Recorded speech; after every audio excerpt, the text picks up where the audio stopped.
O que é o TDAH?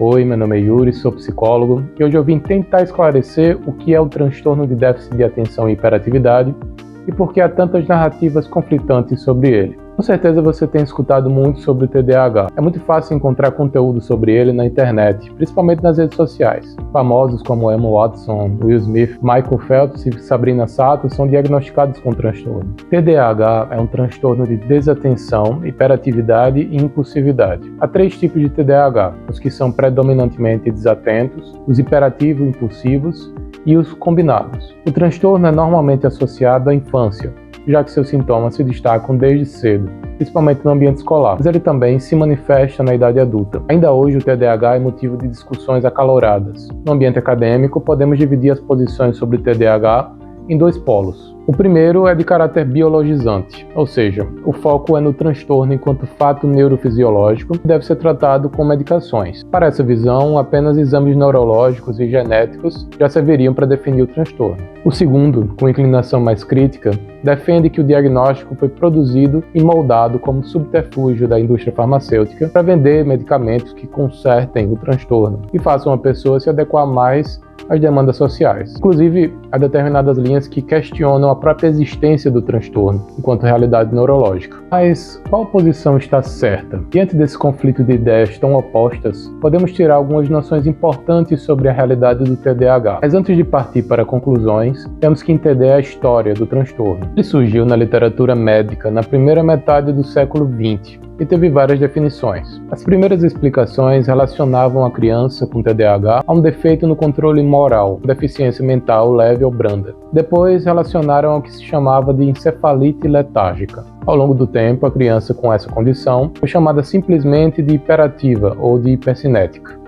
E, mais recentemente, denominou-se como criança com déficit de atenção ou portadora do transtorno do déficit de atenção e hiperatividade. A origem do transtorno é multifatorial, ou seja, o TDAH resultaria da interação de vários fatores ambientais e genéticos que atuam na manifestação de seus quadros clínicos. Algumas pesquisas atribuem a este transtorno 2 possíveis causas, uma relacionada ao déficit funcional do lobo frontal e a outra ao déficit funcional de certos neurotransmissores. Para alcançar o diagnóstico do TDAH, é necessário uma análise clínica. Segundo o DSM-5, o TDAH pode ser classificado como leve, moderado ou grave, dependendo do grau dos sintomas apresentados. Seu diagnóstico é baseado em 6 ou mais comportamentos relacionados à desatenção, hiperatividade e ou impulsividade que afetem diretamente as atividades sociais, acadêmicas e profissionais. Por se tratar de um transtorno que na maioria das vezes envolve uma multiplicidade de sintomas, o diagnóstico do TDAH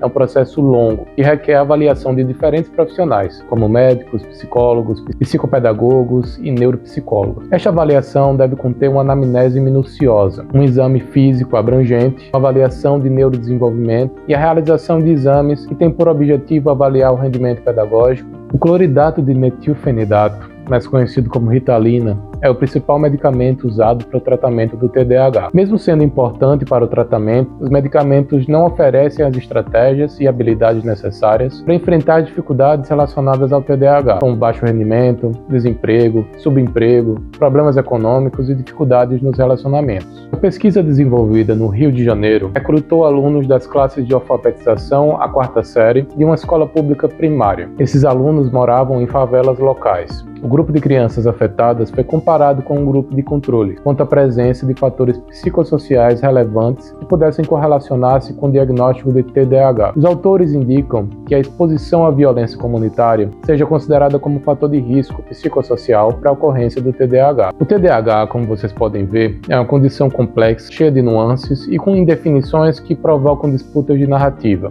A conclusão que podemos tirar é que sim, o transtorno existe. É de ordem neurológica e é uma condição que afeta muito a vida de quem vive com ele.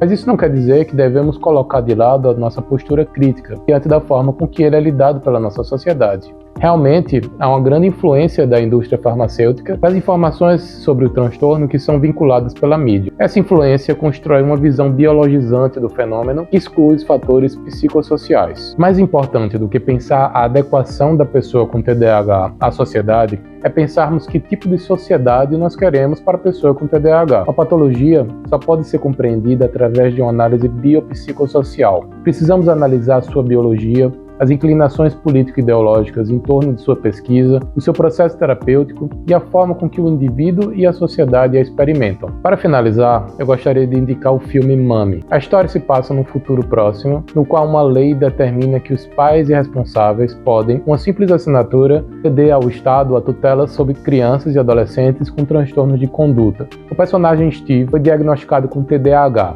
e com comorbidade em transtorno opositor desafiador. Ele é muito agitado e muitas vezes agressivo. Sua mãe rejeita a ideia de entregar seu filho para o Estado, mas também não tem quase nenhum apoio para lidar com a situação. Esse filme traz de uma forma bem sensível a ideia de que, para além do tratamento individual medicamentoso, nós temos que pensar que tipo de sociedade nós queremos para quem tem TDAH. Não adianta nada pensar o transtorno de forma isolada, sem entender o contexto sociopolítico que o potencializa. As referências utilizadas estarão no comentário fixado. Muito obrigado por ter ficado até aqui e até mais.